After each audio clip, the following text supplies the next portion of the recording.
The media have a message for the Republicans, for Donald Trump and the congressional GOP.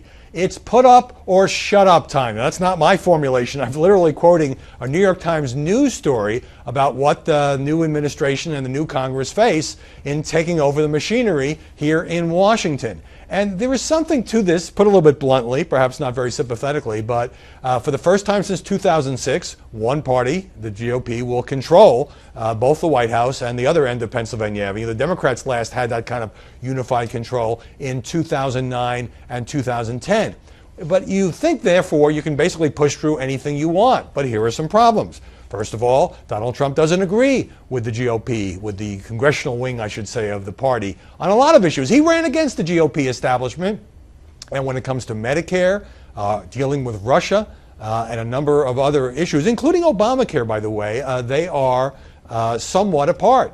The GOP is ready to repeal Obamacare tomorrow, but Trump has promised repeatedly that the program should not be completely eliminated, and he wants to keep a couple of aspects of it, until there's a replacement program, more to his liking and the Republican Party's liking, to take over. And experts are saying that could be a long while. It could even be years.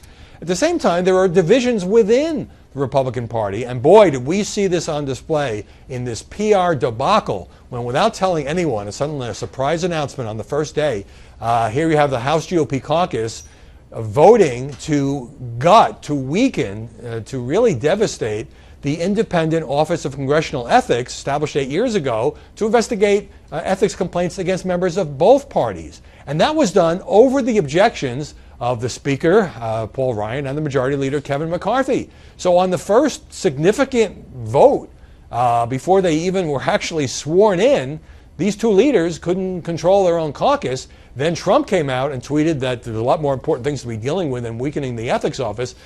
The caucus flipped and took that back, a complete ethics headache. One of the things that's going on here is that there are a lot of competing factions within any party, but also it is so much easier to be in the opposition. You can repeal Obamacare 30 times knowing full well the president's not going to sign it. When you've got a president of your party, you have to have something to replace it with. The same thing goes for tax cuts, big infrastructure program that Trump has said he wants, and lots of other, other issues, foreign policy included. When you do things as the majority party with the president of your own party, you're actually going to get things through and affect the country and be held accountable for it.